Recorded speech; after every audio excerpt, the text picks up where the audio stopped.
You're watching Fantasy Now Plus.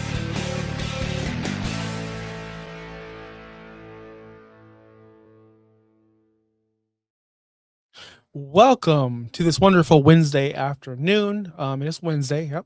And we're here to talk about players who were affected by the 2026 NFL draft. No, we're not talking rookies per se where they landed. We're going to talk about veterans who did well by avoiding rookies coming into their team, or their stock fell because Tyler Algier got signed, and then they drafted Love. So we're going to talk about that. So without further ado, let's bring on Justin and let's have fun. What's up? What's up, man? First off, before we get started, I want to say big shout out to the chat. Getting old does suck. I see your comment in the chat, my friend. Dude, losing my hearing or vision might be the scariest thing I would ever not want to ever happen to me. So I hope they find out what's going on at the Veterans Hospital. And thank you for commenting and tuning in before that, obviously. But Justin, we have a show. We're not late today. I wasn't late today. You were not late today. But we're going to talk about these rookies and the impact on teams, specifically players. Without further ado, though, I heard you had a question of the day. Yeah, I do. And this one is for Sean. Should Josh go and see a doctor for his back? One in the chat if you think yes. Two if you think no. I just got back from the chiropractor. I'm now monthly visits. I used to be weekly visits. Then I went bi-weekly. Now I'm monthly. I'm getting better, guys. It's good. We're glad. Gonna struggle. You know what? This is off topic, but I watched the Hulk Hogan documentary, at least the first 2 episodes. If you want to see my commentary on that, Finn's Talk Sports Network, No Holds Barred. We were live last night, me and Bobby Melendez. But I see Hulk Hogan before he died working out, like lifting heavier weight than I could even imagine at that age. And it made me feel like I'm a 40-year-old loser who complains about back problems. I need to get back to it. But that being said, we have some massive players that got drafted to some subpar teams, which is unfortunate. We got questions in the chat. Who's the Dolphins wide receiver 1? Rookie C. Bell. They're not on my list today because I deemed them irrelevant. Sorry, I'm a Dolphins supporter, sympathizer, but I deemed them irrelevant. But who is? I really do. But to answer your question, who's the Dolphins wide? Probably Juwan Jennings. Not officially. He's not there yet. He's not there yet, but it's probably going to be Juwan Jennings.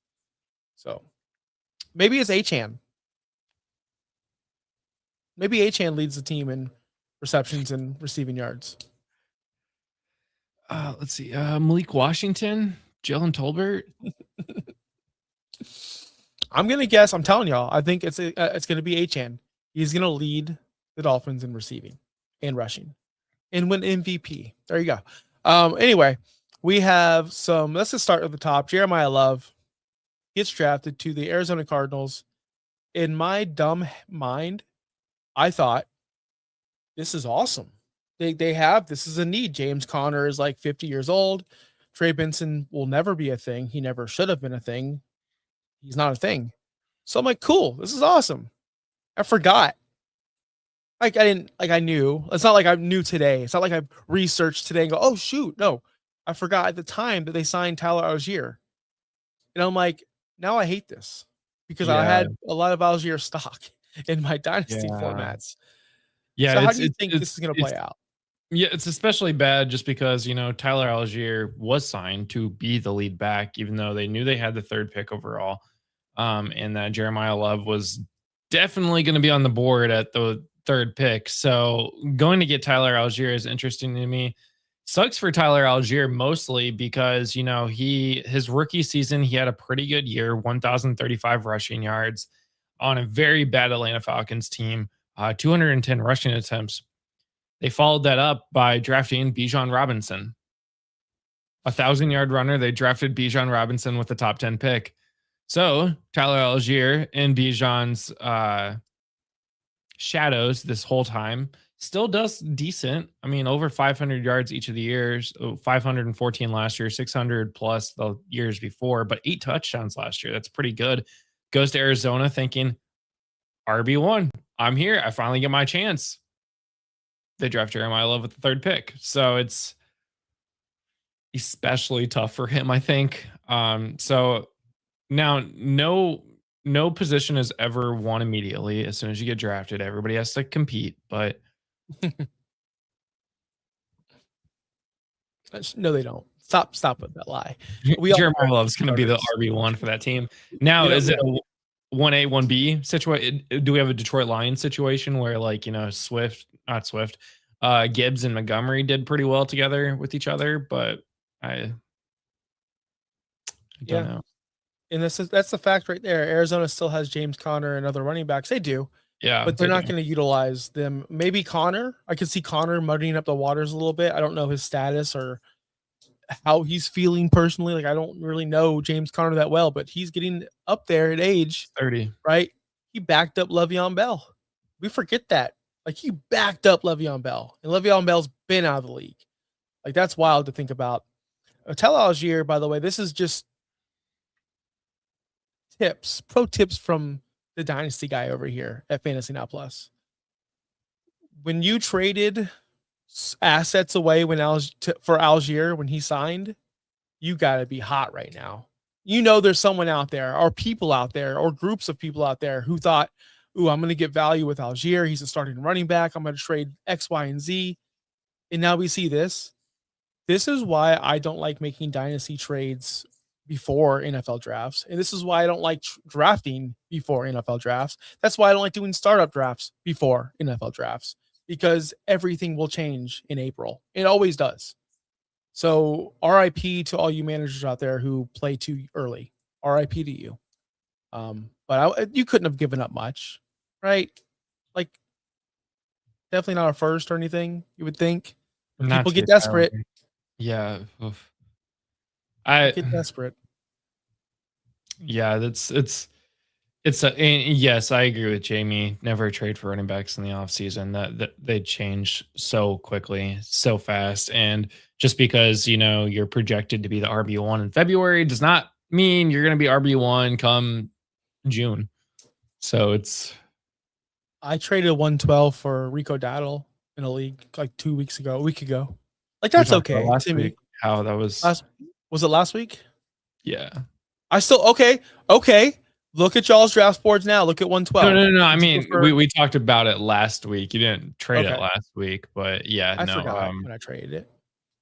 You guys, Rico Dowdle for the versus whoever you could get at 12 is probably not that bad. It's like Jonah Coleman is projected there. So sure, that person. So either way, Jeremiah Love is projected to be the starter there in Arizona, which helps the entire team overall. It just hurts your Tyler Algier shares, which you've been holding on for forever. Like, literally, you've been holding on to this person thinking, when's his shot? It's never going to happen, unfortunately. The next one is another running back who I've seen go as early as 102 in Superflex leagues. It's proof. I've sent it in our group chat. Darian Price went to Seattle. In his pick, they picked him at 102 in this particular league because he has opportunity. That's it. Zach Charbonnet, is he going to be back? Is he going to recover fully from the ACL? Is he going to produce in 2026? So people are drafting Darian Price thinking he's going to make a sudden impact on the Seattle Seahawks team. I don't know, man. I'm not drafting him that high, but man, it doesn't really, to me, affect Zach Charbonnet that much because I don't expect much from Zach Charbonnet this season. I'll say you, sir. Oh, with this being an especially terrible rookie draft for this year, specifically in Dynasty, I think Jadarian is a first-round pick. I do not think he's a top 4 pick. Maybe not even a top 5. The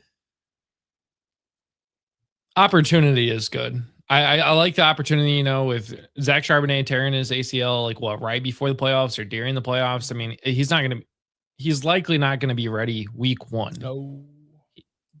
But he could be ready week 5 after he gets off the PUP list. But at that point, Jadarian Price has 4 weeks to prove that he could be a lead back and replace Kenneth Walker. Now, Jadarian Price was RB2 for the Notre Dame Fighting Irish behind Jeremiah Love.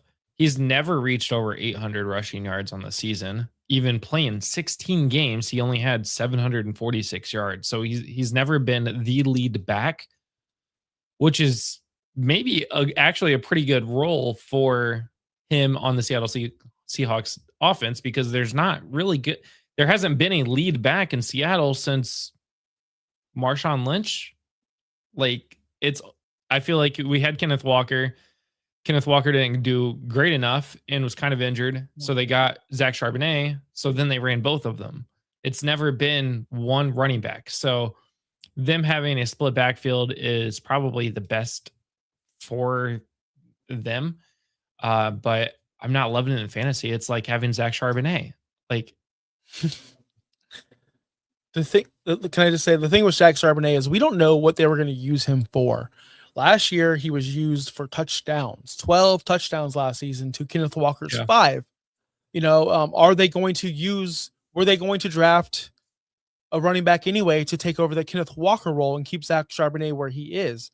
It's kind of like, why would you change if that's where Zach Charbonnet fits, where the red zone guy, the guy who's going to score touchdowns, the guy who has the eye for the goal line, keep him in that role. Why would you put him in now you're this lead back because you're a running back? Well, maybe it doesn't fit that. Maybe they don't see him that way.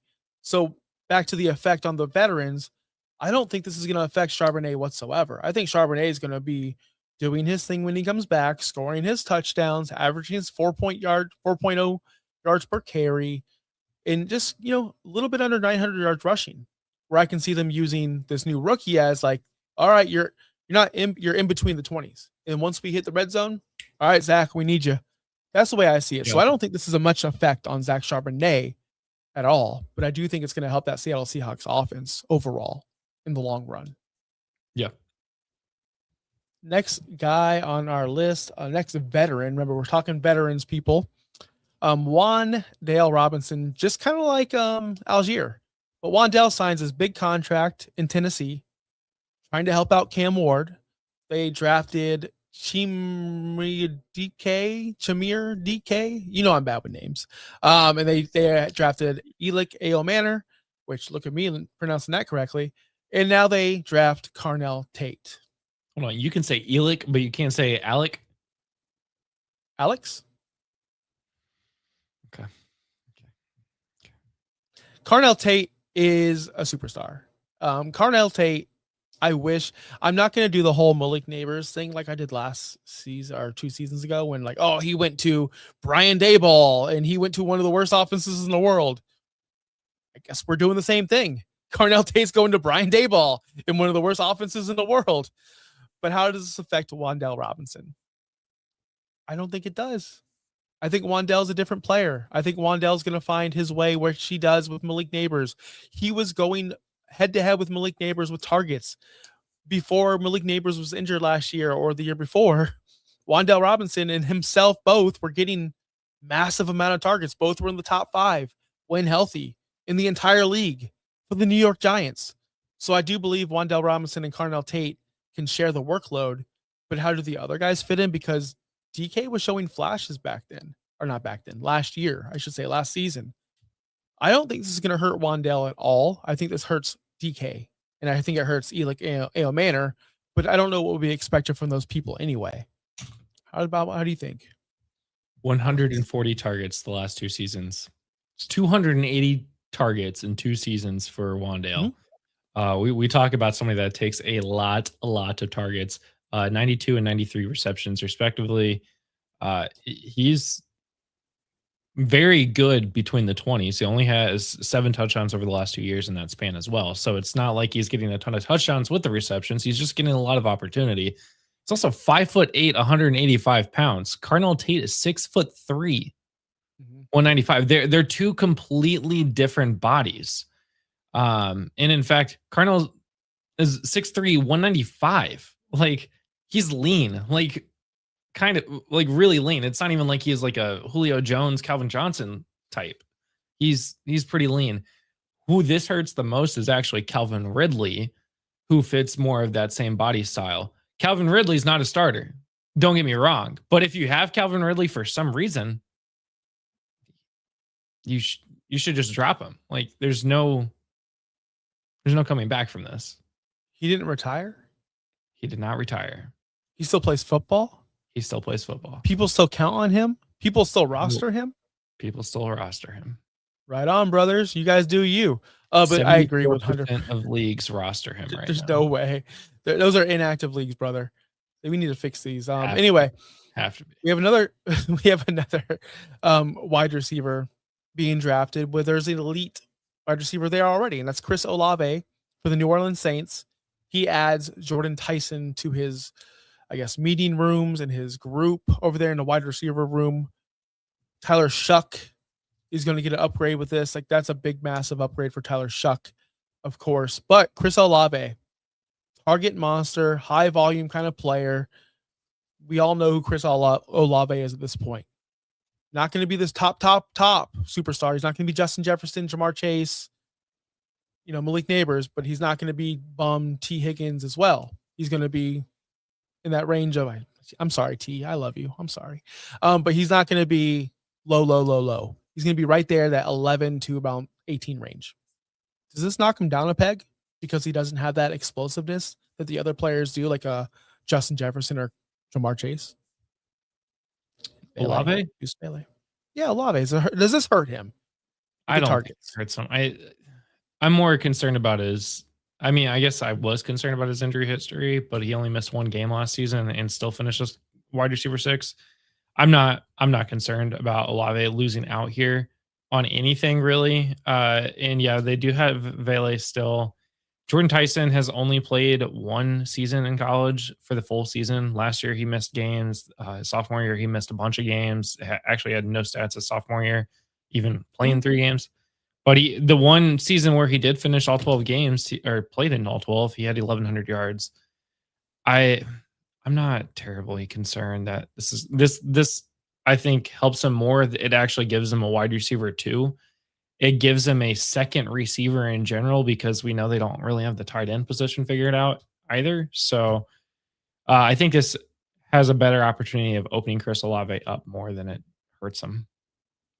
I sure hope so. He averaged 16.8 fantasy points per game last year. I think over 150 targets. I think 156 to be exact.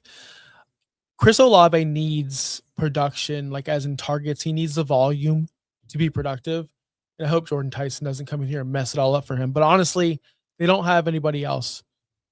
So you're right. I agree. Chris Olave is going to be fine. He takes a little hit, just a little hit, but not big enough to be concerned about, in my opinion. This helps out Tyler Shuck, though, in that offense. Am I saying that right? Shuck? Mm-hmm. All right, good. Next one on my list is another wide receiver. My favorite wide receiver that we're going to talk about today. And I'll never quit you. I don't care what team you play for. You could play for the New York Jets. Marvin Harrison Jr. Definitely not him. We're talking Garrett Wilson of the New York Jets. Target monster, one of the best wide receivers in the world. I don't care what anyone has to say about it. He gets a lot of people coming to him. He gets a new tight end, who I just drafted today at 108. I feel pretty good about it. Kenyon Sadiq. And then he has this Omar Cooper Jr. fella joining his team. But honestly, I don't think this messes with him at all. I don't think Garrett Wilson is affected whatsoever. He is so far and away the alpha there. He needs to get 160 targets. I believe he will if he plays all the games.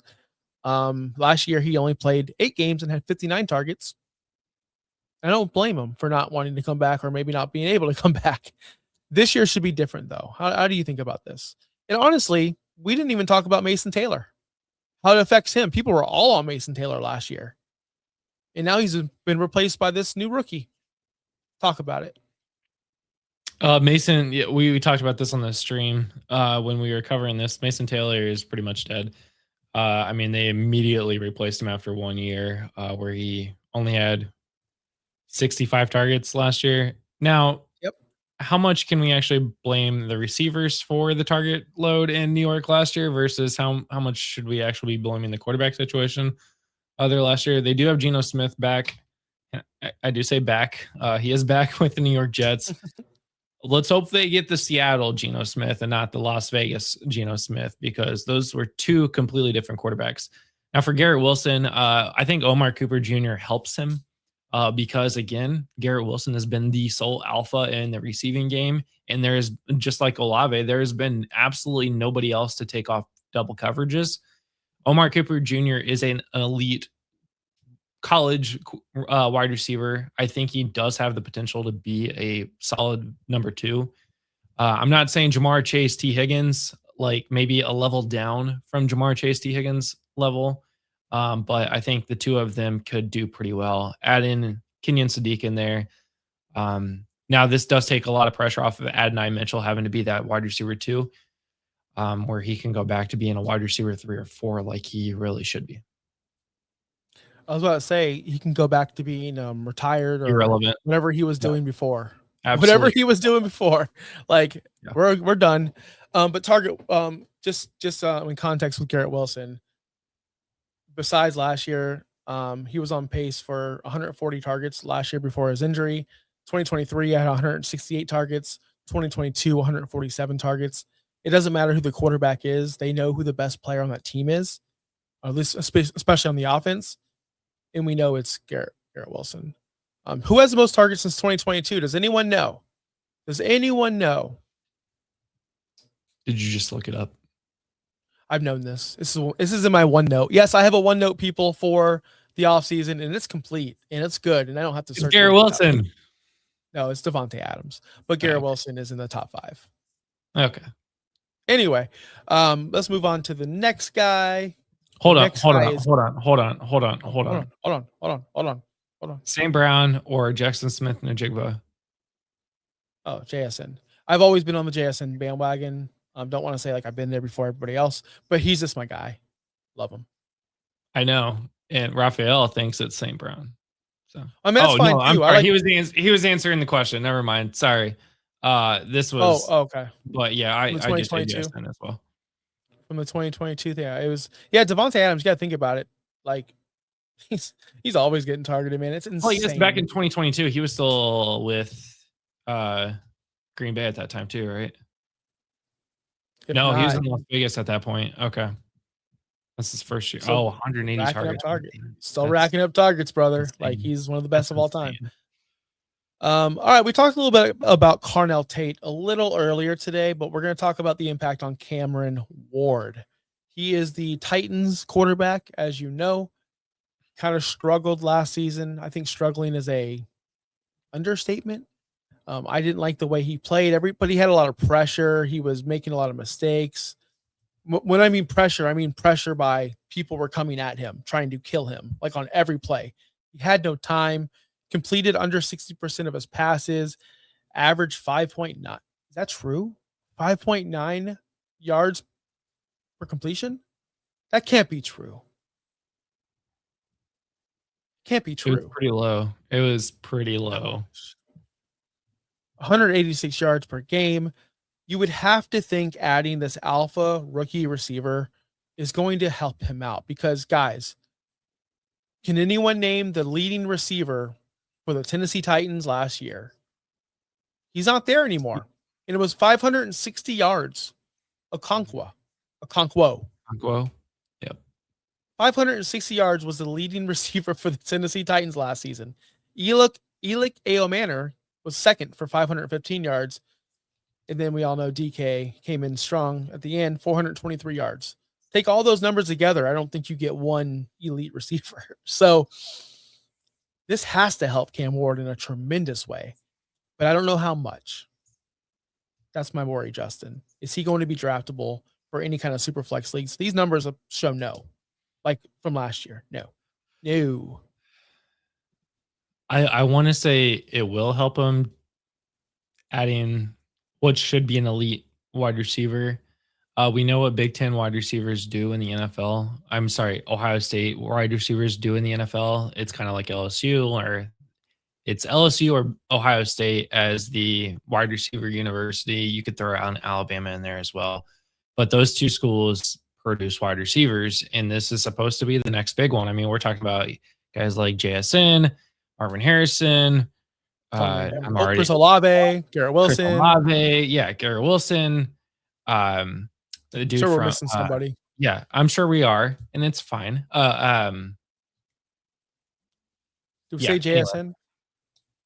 I think so. Probably. If I didn't, then JSN. So this just adds to another list of guys. But are we looking at Marvin Harrison or are we looking at JSN right here? And that's the question: is which wide receiver version from Ohio State are we getting to Cam Ward? He doesn't have a ton of help outside of that. I mean, yeah, they drafted the running back Nick Singleton, who's had injury history over the last couple of years in college. And you can't even look at the Ohio State quarterbacks and say, well, it's the quarterbacks that made Cornell Tate that good. Because, okay, CJ Stroud in 2022, which actually I don't think he was there yet. Kyle McCord, who went to Syracuse. Will Howard, they won a national championship together. He's obviously very good, right? Will Howard. And then Julian Sayin was just okay. I mean, freshman of the year. So it's not like he was a product of a quarterback. So I'm hoping that does help Cam Ward in fantasy only. That's what we want because he was the number one pick, obviously, out of Miami. Tennessee is putting all their stock in them and helping him. They're hiring Brian Daboll, thinking that he's going to be an offensive coordinator genius or turn Cam Ward around. And I hope they do because if you look at the trends from last season, if you look at like which people do, what do you do? Oh shoot, starting around week 12, he kind of got it right. 23.9 fantasy points against Seattle. Played Jacksonville and stunk it up. Then he played Cleveland, stunk it up again.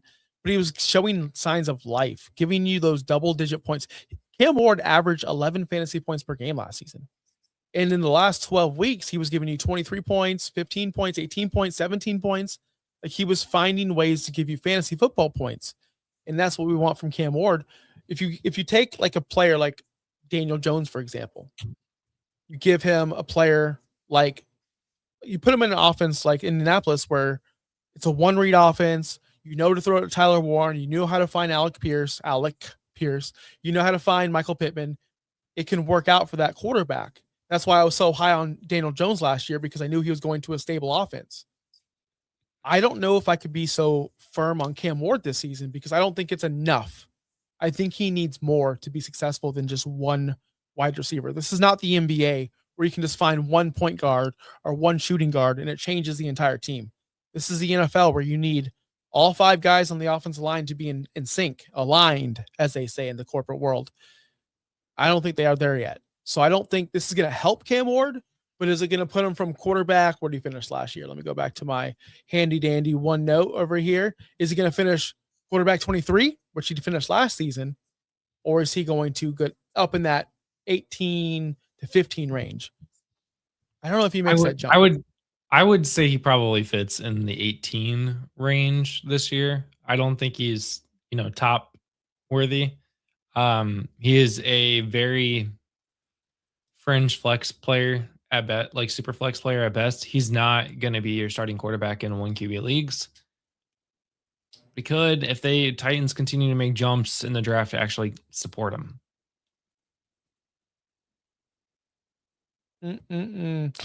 Good luck to Cam Ward in that Brian Daboll offense. Couple other guys we want to get to. Some guys who dodged. They dodged bullets. I thought New York was going to find somebody to play running back. I like Cam Scatterboo. Do I think he's a gimmick? I do. I don't think he's long-term. I don't think he's the answer. I think he's a gimmick player who's fun to watch. And he produced, much to my chagrin. I didn't think he was going to, but he avoided everything. There was no running back drafted there. He's still the guy. He doesn't believe in CTE, but they drafted an offensive lineman, a very, very good offensive lineman, an offensive lineman that people were wanting. I'm not going to even try to pronounce that guy's name. I'm not, but I'm just going to say he's one of the Samoans guys. Like, isn't he a Samoan guy? I believe so, yes. Samoans are so badass too. Roman Reigns, Jacob Fatu, right? The Usos. Now we got Francis Magua. Is that how you say it? I don't know. I don't really focus on offensive linemen, so. But it's a huge thing for the New York Giants. They needed this, and Cam Scatterboo definitely dodged bullets. I just had to throw that out there. Breece Hall, running back Jets. He still had a very gruesome leg injury. And We got to temper expectations on Cam. I know, I understand that, but he dodged a bunch of bullets. They didn't try to replace him, or maybe they like Tyrone Tracy. Yeah, they might like Tyrone Tracy.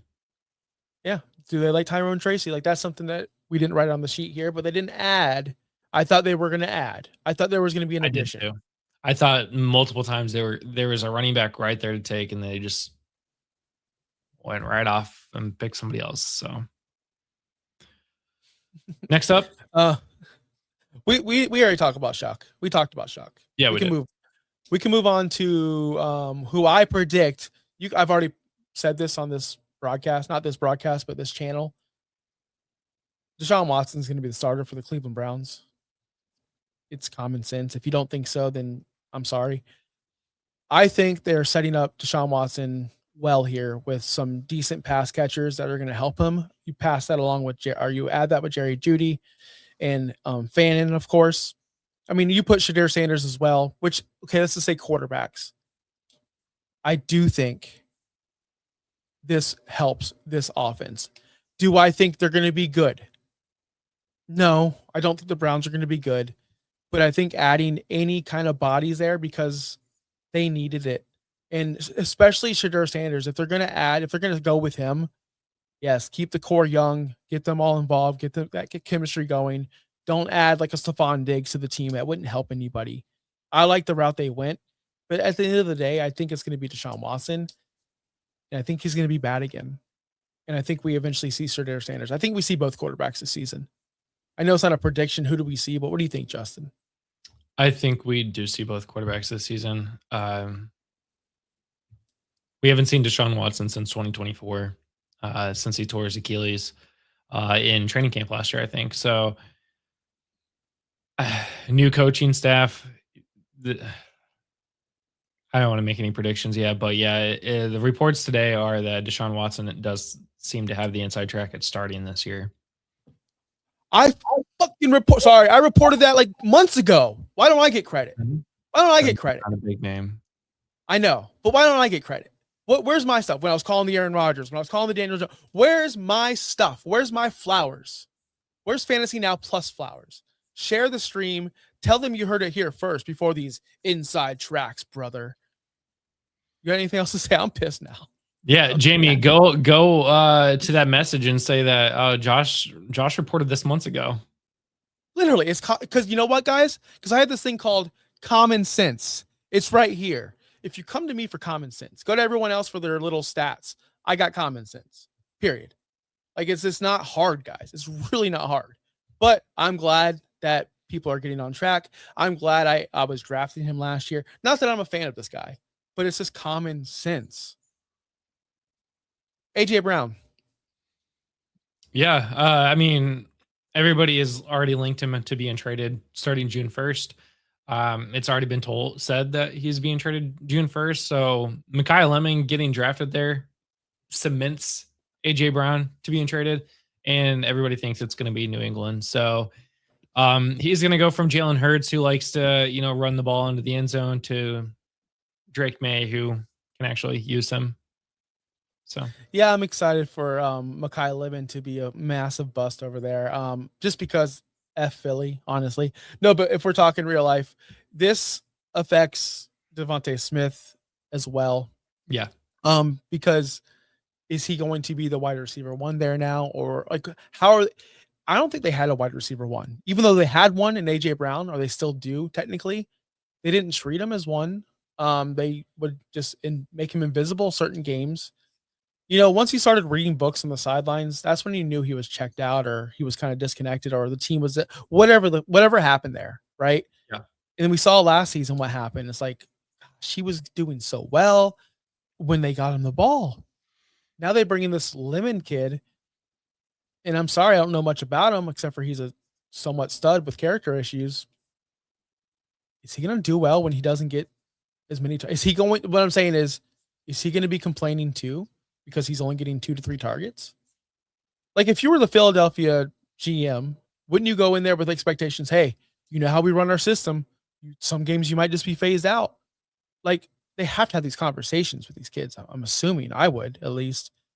With that being said, AJ Brown going to New England is going to be phenomenal. I can't wait. I can't wait to see Drake May have a real like big target other than these guys that he's had. And I'm also excited to see what Devontae Smith can do when he's kind of not by himself, but as the alpha veteran, because I feel like he's always been plan B. He's never been the guy. And now he finally gets to be the guy. And I'm excited for it. And Stowers was a Mekhi better pick, Lemon yes. also affects the Steelers as well, because Oh yeah. the Eagles decided to jump them. As Mekhi Lemon is on the phone with the Steelers, being told that he's about to get drafted, he then gets drafted by the Eagles instead. So Dirtbags, dude. That was Eagles are great. such In the Pittsburgh. fans, the In GMs, Pittsburgh. dude. Everything associated with Philadelphia, dirt bags. But you know what? State of That's why Pennsylvania, we. man. That's State why of we like them. Pennsylvania. Is it the whole state? I've never been. I mean, you got Penn State and Jerry Sadusky, you got Pittsburgh and Philadelphia. I guess you're right, man. I guess you're right. Let's go look at. Let me click on my Philadelphia tab right here. Devontae Smith last year did lead the whole Eagles with receiving 1,008 yards. AJ Brown had 1,003.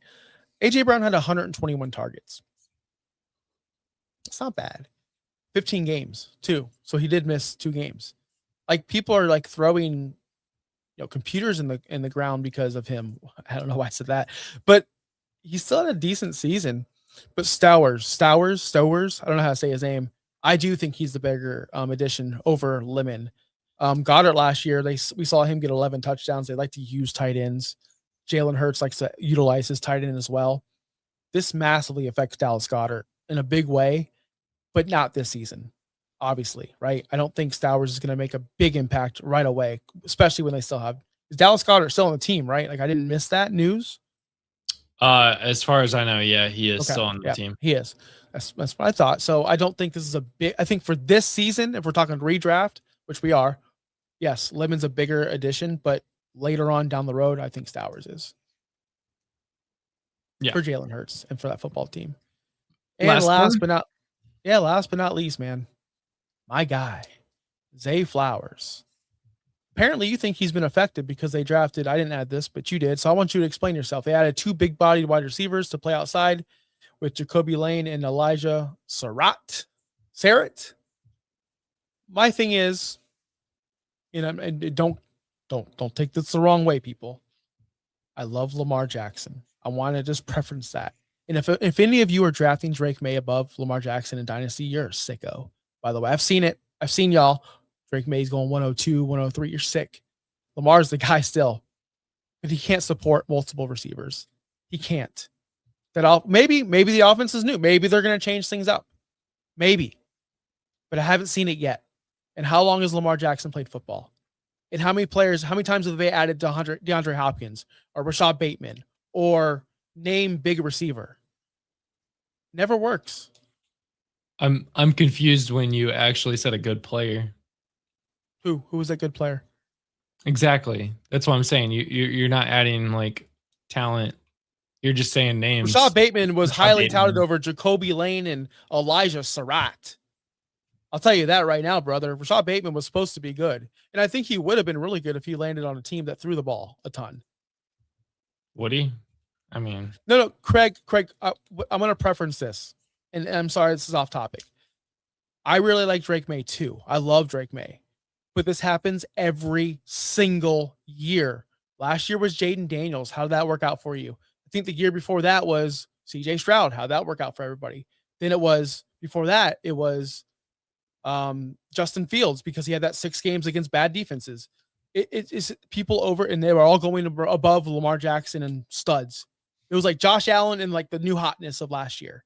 And Drake May's. I was calling this last year, like week 10. Everyone's going to overdraft Drake May. I love Drake May too. Just not at that ADP.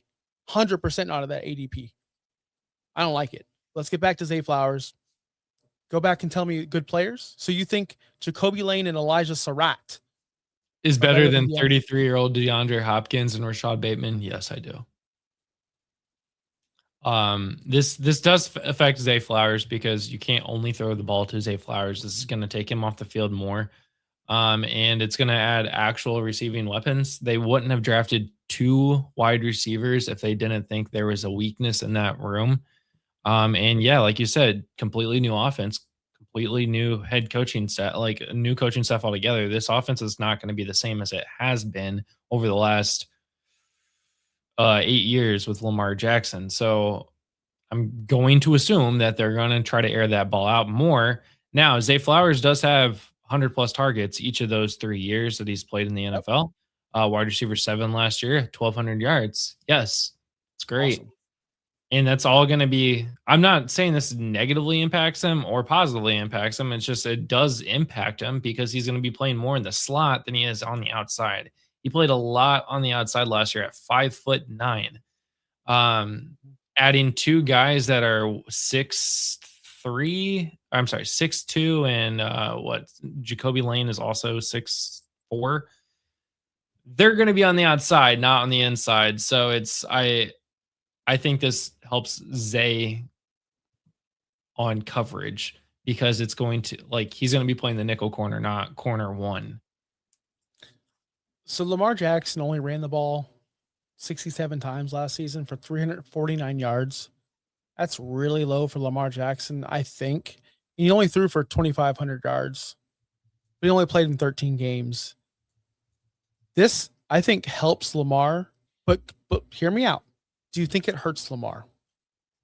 Like, I think it helps. Like, I'm not saying it doesn't, but do you think it hurts Lamar fantasy-wise? Not NFL-wise, not player-wise, fantasy-wise. Because if he's sitting in the pocket, he's not getting rushing yards. And rushing yards are more important in fantasy than passing yards. And if he's only running for 349 yards, I know I just made this whole thing about don't draft Drake May ahead of Lamar. I know. But if he's only going to throw for 2,500 yards and rush for 349, that's not a quarterback I want to draft, especially in the first round. We're hoping he doesn't only play 13 games this season, too. Oh, I understand that, Justin, but aren't you concerned with his rushing output last season? It seemed like last year he didn't want to do it. Like, he's like, I'm getting, as Danny Glover said in Lethal Weapon 2, I'm getting too old for this shit.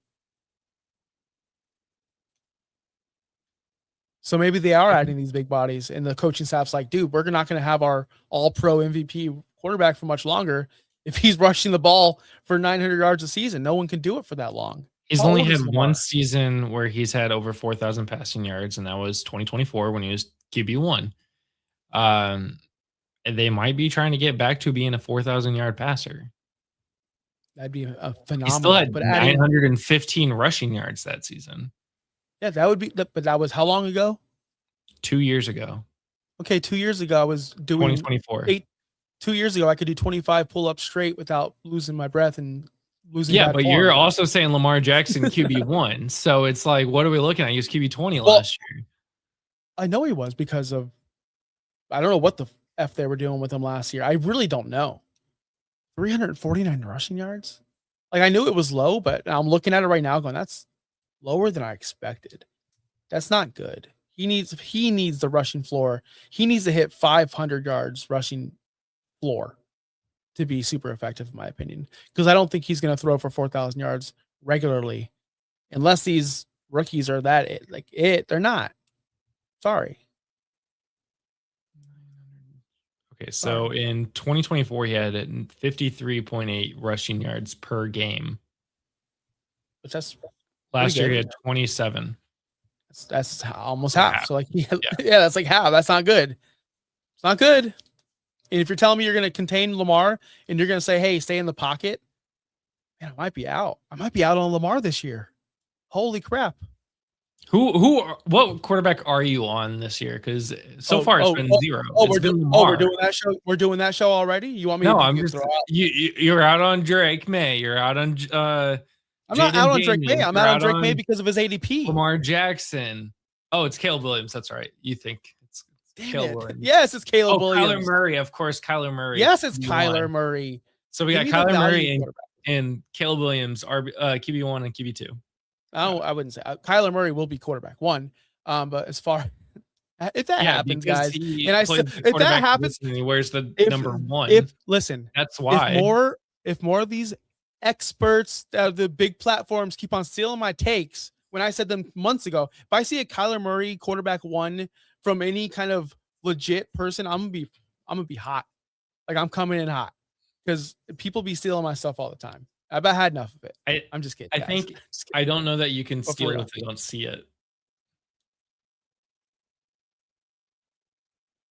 Well, that's why you guys all watching Kyler- here need to share, like, and subscribe so they can see us. So guess what? So whenever whoever Tom Pelissaro guy says, "Oh, Deshaun Watson has the streak or a hot route to start," you could say, "Yeah, Josh Kimmel, Fantasy Now Plus said that back in February, brother."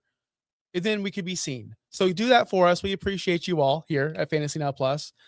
Justin, I'm wrapping up the show because I got to get back to work. Any last comments before we head off? Before I close the show? Sign up for Who's going to Super start League. for Arizona? Sorry. Hold on. So who's going to start for Arizona in quarterback 1? It's going to be Jacoby Brisket. Right? Right? Yes. Maybe. Where's Russell Wilson going to be? I heard the Jets. Don't care. I heard that this morning on Dan Patrick that he's going to be the Jet. And I'm stealing it, so I'm going to say I said it. No, Screw you, Dan Patrick. You can't steal it from Dan Patrick. Because, hold on. Where'd it go? Somebody said it in the chat earlier. I'm going to start stealing stuff. Say I said it first. Yeah, I think Brisket's going to hold the starting. If you said Russell Wilson to the Jets in the chat, please tell me, because I know it's in here. It wasn't me. I didn't say it. No, I know it wasn't you. You steal from other people, and then I don't steal from nobody. you. I steal from my heart. I steal from my heart, brother. I talk with my chest. I am such an idiot. I like Sam Darnold too. Listen, I like quarterbacks that are lower ADP. I try to find value in quarterbacks because when you draft Drake May at 103 this year, there's no way he's going to give you that value. The return on investment will not be good. There it is. In our chat, breaking news. Not Geno Smith, Russell Wilson to the Jets. All right, let's wrap it up. Super League. Make sure you sign up. If you're one of those people that you have friends that like fantasy football and you've already signed up for Super League, share it with a friend. Tell them. Wait, hold on. Are outsiders allowed to win this prize? Yes. Okay. If you get a reference, if you tell someone, hey, sign up for this awesome free league, that's the best ball that you don't really have to manage. If you want to do waivers, you can. I don't do them. But if you want to, you can. Sign up. Tell them to write your name down because you will win a prize. I don't know what that prize is, but Justin can tell you. You could potentially win a prize. Your name gets put into a drawing with everybody else that has also referred people. So the more people you refer, the more entries you get. So be sure to join. Be sure to sign up. Be sure to get other people to sign up. We're looking for more. We're halfway to our numbers from last year, and we're going to increase. I'm just going to tell you that. We're going to increase.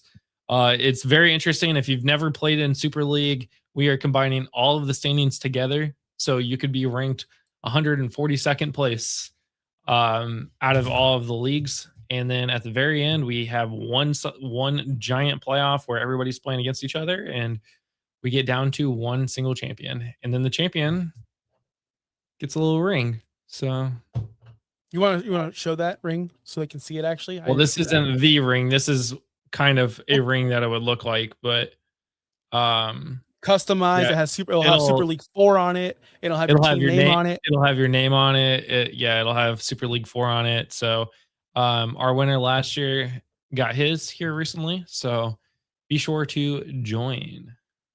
Yes, be sure to join and be sure to subscribe to the channel if you have not, either here in Fins Talk Sports Network as well. We're live every single Wednesday, as you guys all know. But I didn't know this, and I'm such a bad person, I guess. We go live Monday nights and do best ball drafts with Brian and Tim. That was a blast to watch, by the way. So if you're into best ball and you want some best ball tips, make sure you watch Tim and Brian on Monday nights. Are we live any other time in this off season, or is it just us and Tim and Brian? So far, us and Tim. We'll announce more as more things come out. Right on, guys. Well, I will see you guys next week. It's been a blast. Thank you for joining us. And join our Discord too. I'm not there, but join our Discord. Oh, and follow us on Blue Sky. Anything else, Justin? I feel like this is preseason form. in the show. Yeah. I Jamie love you needs to guys. make sure his friend actually did sign up because he didn't sign up. Yeah. Yeah, Jamie. See everybody.